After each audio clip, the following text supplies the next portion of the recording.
আল্লাহ তাআলা শেষ নবীর উম্মত তৈরি করে বিশ্ব নবীর উম্মত আমাদেরকে বানাইছেন কত মায়া করে, কত দয়া করে।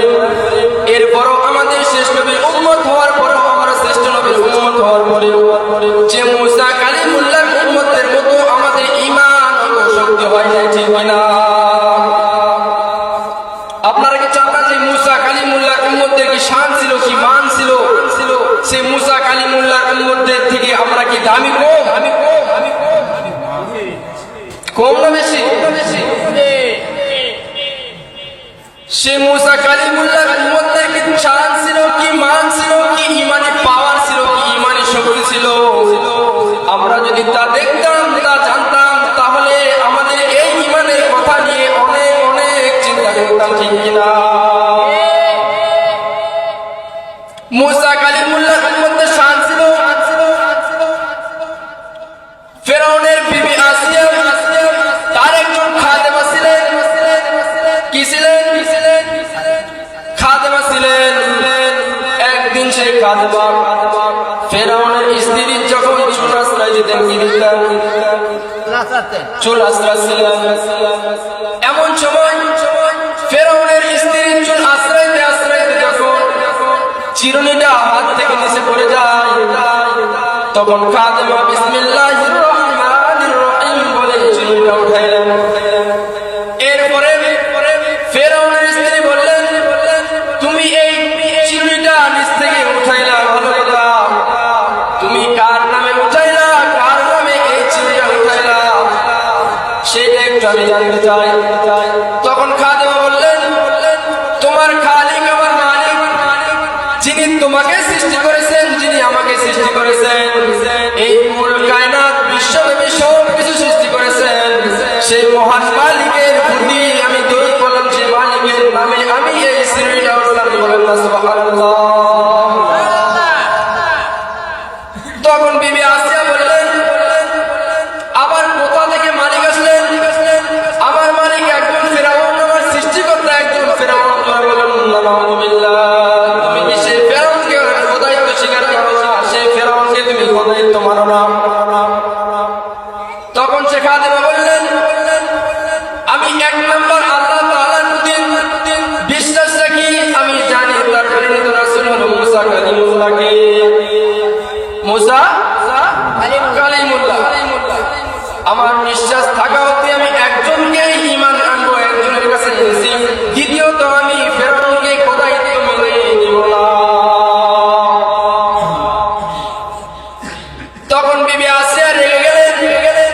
এরপরে যখন বিচার নিয়ে যাওয়া হলো ফেরাউনের কাছে, তখন ফেরাউন বললেন, তুমি কাকে খোদাইত্ব মানো? এখন খোদা শুধু আমি শুধু সৃষ্টিকর্তা, আমার পরে আর কোন সৃষ্টিকর্তা আসবেন না। আলহামদুলিল্লাহ বলেন। কোন রিওয়ায়াতে আছে খাদেমার 2 থেকে 3টি সন্তান ছিল। একটি দুধ পাই ছোট বাচ্চা, আরেকটি বিধু হাটে বেড়া পাই ছোট বাচ্চা, কিন্তু দুটাই ছোট ছোট বাচ্চা। তাকে বলা হলো, তুমি যদি আমার খোদাইত্ব না মেনে নাও, আমার খোদাইত্ব তুমি যদি না স্বীকার করো, তাহলে কিরকম শাস্তি দিতে হয় আমি ফেরাউন তা জানি। সে বললে, আমার নিঃশ্বাস থাকা অবধি আমি তোমার উপর ঈমান আনবো না, তোমাকে খোদাইত্ব মেনে নেব না।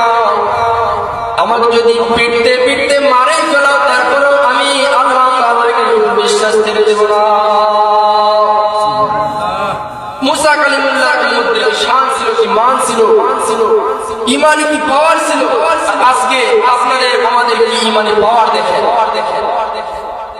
এরপরে যখন মুসা কালিমুল্লাহর উম্মতের থেকে ছোট ছোট বাচ্চাকে কোলে নেওয়া হলো, ফেরাউন তখন ছোট বাচ্চাকে সিনাই নিয়ে বললেন, তুমি যদি আমার খোদাইত্ব না মানো, আমাকে যদি খোদাইত্ব না স্বীকার করো,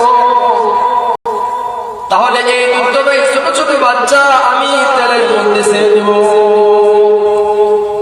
এখন বলো, তুমি আমার খোদাইত্ব স্বীকার করো? তোমার ঈমান পাওয়ার কত আমি তা দেখতে চাই। তোমার খোদা তোমার জন্য কি করতে পারে সেটা আমি দেখতে চাই। আপনার আমার হলে কি করতাম? এত মরার ভয় দেখায়, মারার ভয় দেখায়, বলি না। তখন কোথায় একটু স্বীকার করে দিলাম, ঠিক কিনা? আমাদের ঈমান তো এমনই। বিশ্বনবী পেয়েছি,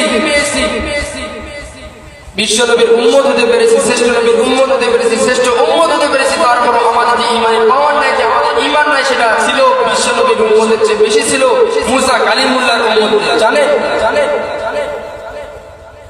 এখন যদি রাস্তাঘাটে আমার বিশ্বনবীর নামে ডুবে চলে, আমরা গান বেঁধে শুনি, তবুও ল্যাব মরাতে ঘুমে থাকি, তারপর রাস্তা যায় না, ঠিক কিনা? শুধু নামে ঈমান আনি, নামে নবীকে ভালোবাসি, শুধু নামে মুসলমান, নামে কোনো মুসলমান নাই। এখন যদি কাউকে বলি আজান হচ্ছে ভাই চলে নামাজে যাই, তাহলে বলবে আজ গাও পড়া নাই, আজ আমি গোসল করি নাই, ঠিক কিনা? উচিত কথা বললে তো মাথা ঝোলাবে না।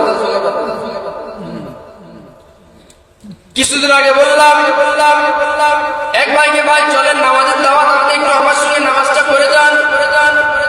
বললো ভাই থাক, আজ না, আপনার দোয়া কবুল করছি, পরে করছি। মুসলমানের সন্তান হয়ে যদি নামাজ না পড়ে, ওকে যদি বলা হয় ভাই তো ঈমান থাকবে না, বললো নামাজ পড়ে নাই তো কি হয়েছে, আমার ঈমান ঠিক আছে। আল্লাহ তাআলা বলেন যে নামাজ পড়বে না, তার তো ঈমান নাই। তার কারণ ঈমানের প্রথম হচ্ছে নামাজ, ঠিক কিনা?